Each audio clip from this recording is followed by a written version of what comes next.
It's time to stitch the heart block on our Prim quilt.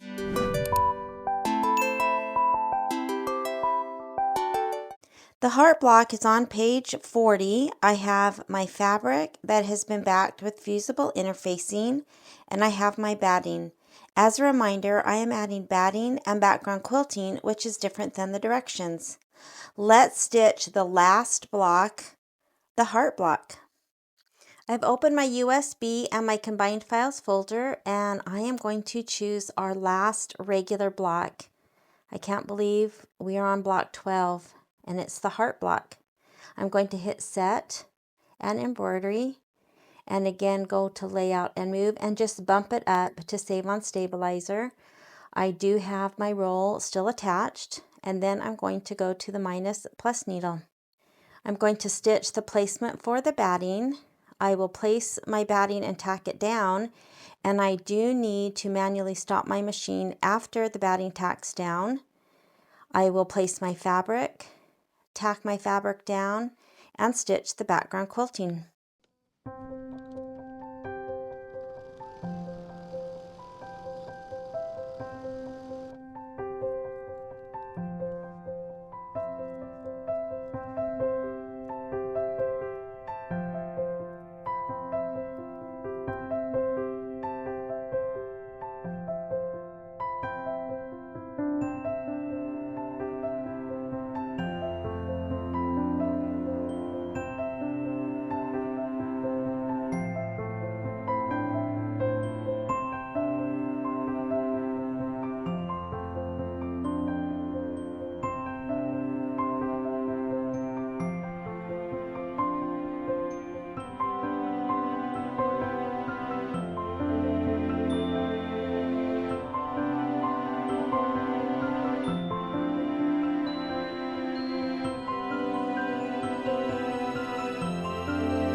I'm on the last few steps, and that is the glove with the heart.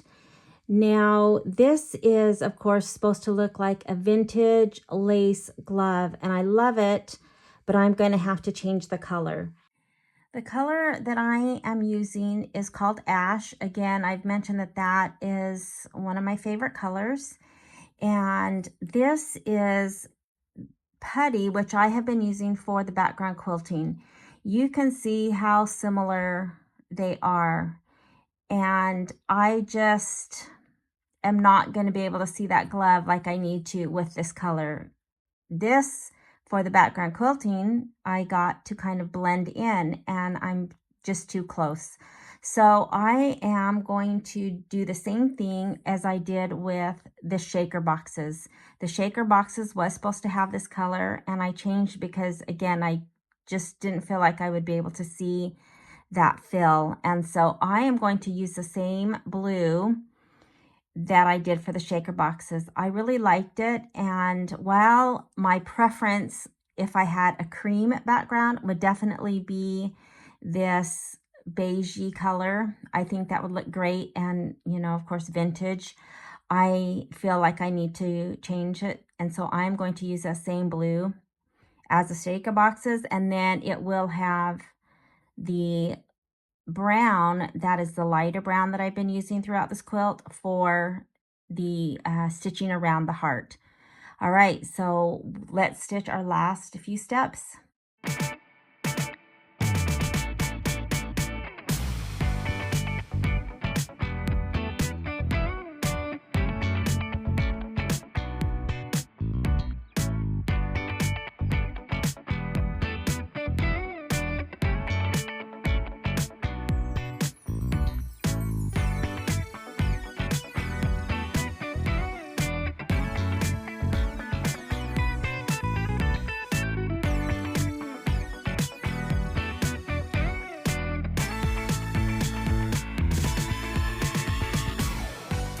Well, we're done with our last regular block. I am not going to stitch out the crosshairs, and that helps with trimming the block.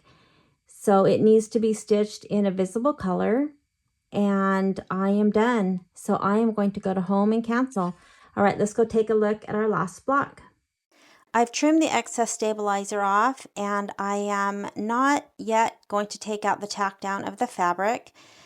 I will wait until I'm ready to put the quilt top together. Then I will remove the stabilizer and batting all the way back to the tack down line of the batting so that I won't have that in my seam allowance.